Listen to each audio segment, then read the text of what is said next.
Yo, what's up, gang? Today we're gonna be reacting to some Tier Zoo, America's top tier animal list. But I want y'all to notice what's going on right here. Something's different about it. Y'all are taller than me. That's one hit. I'm gonna wait. Yup. I got a new setup. I got the RGB. Hold up. Take a look at the keyboard, bro. I got the whole PC. I got the whole setup. I got a monitor and everything.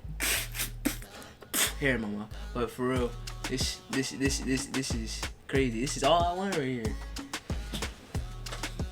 And I've made all my videos on this little piece, this little laptop right here. Can't believe it. Now that I'm looking at it, everything's so gargantuan compared to what that is. I'm gonna be able to do a lot more gaming videos. We've been kind of a little iffy on the vlogs, but we're gonna do more. Not even vlogs. No, skits. That's what I meant to say. Skits. We're gonna be doing more skits. Now we can do gaming videos. That's gonna be so fun because all I do is play games. I love games. And then reactions, a lot of reactions. So yeah, man, let's just get into this tier list, top tier animal, secret animal tier list. No, it's not even a tier list. I'm gonna call it a tier list. Let's go. Don't worry about the sound. I need to get speakers because the PC, the monitor doesn't make the sound. It's the PC that makes the sound. So it's coming like directly back to you. I'm gonna have to move it though.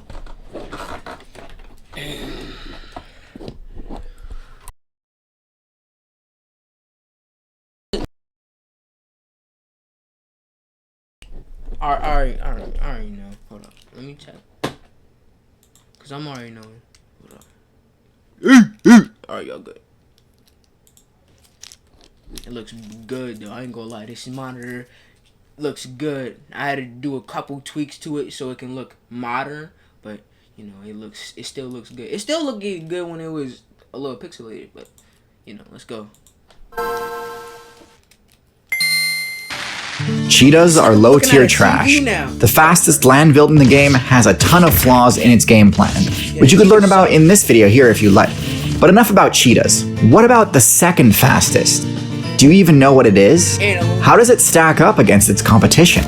I talk a lot on this channel about how overpowered the animals in the Africa server are. Hold up. I'm already knowing. Let me do my settings real quick. Desktop audio. Put that like down there. 30. Yeah, 30. Cause y'all niggas need to hear me. And while that's certainly true, the North America server also has its fair share of builds with ridiculously OP stats, including one little-known build with the second fastest run speed in the entire game. You might expect it to be a type of big cat, maybe a close relative of the cheetah, like the mountain lion, or perhaps a type of cervid, like a deer or elk. But no, it's actually the smallest member of the giraffe family, one that most players probably wouldn't expect to be related to the giant that we know and love, the American pronghorn. The pronghorn may not look like much, but it sports some pretty impressive stats, including the second highest base mobility stat of any terrestrial animal, with only the cheetah having a higher top speed. This makes it faster than every other build in the North America server by a substantial margin. Pumas, bears, and even wolves have essentially zero shot at closing the distance to a pronghorn player.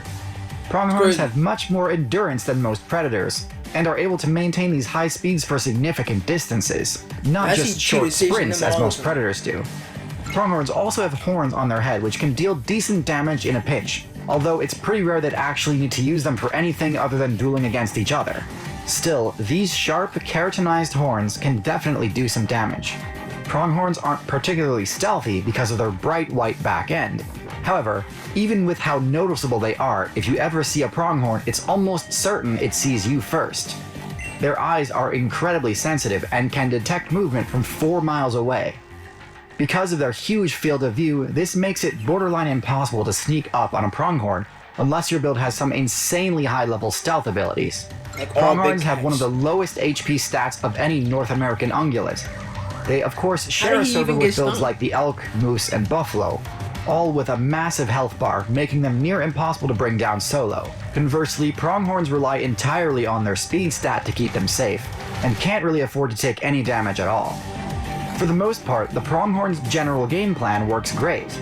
Because they have the ruminant ability, their food is abundant, as they're able to digest grass, shrubs, and even cacti if necessary.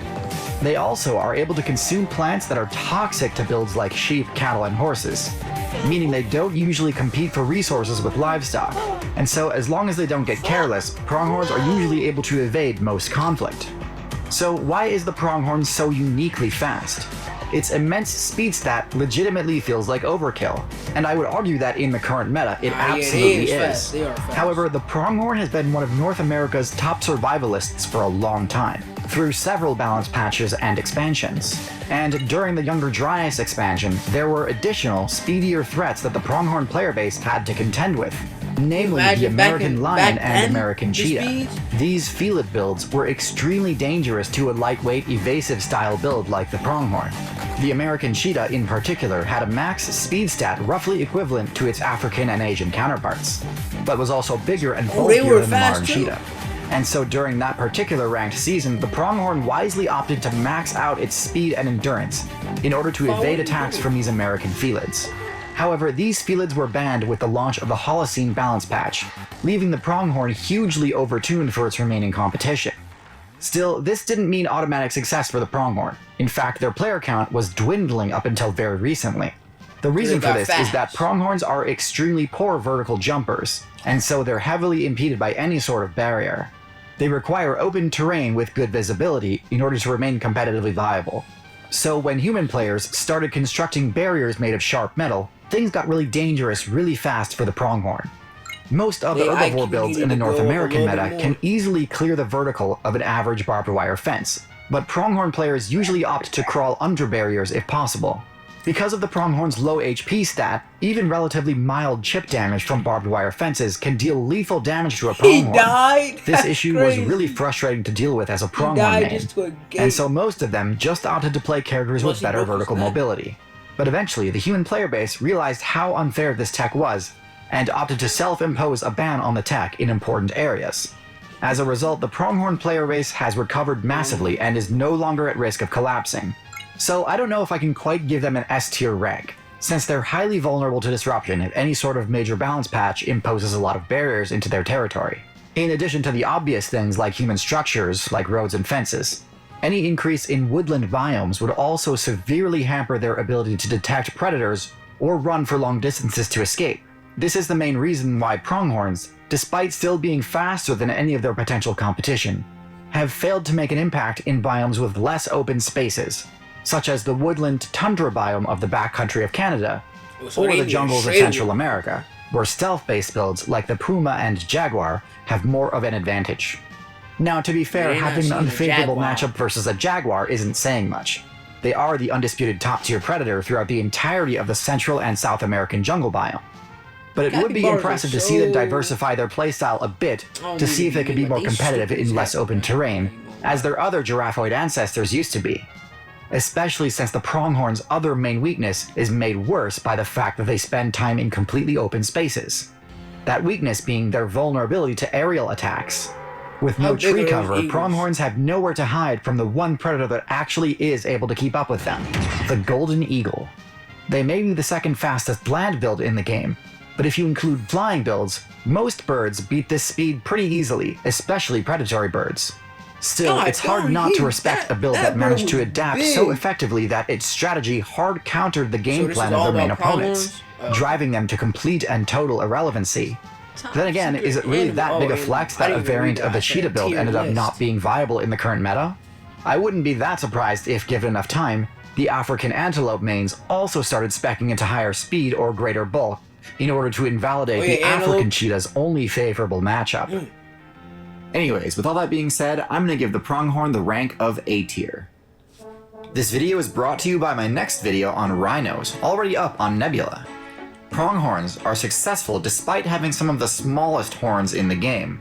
They're pretty much the polar opposite of the rhinoceros. I've mentioned the rhino in passing several times in recent videos, but I've never made an entire video dedicated to discussing their strategies, strengths, and weaknesses.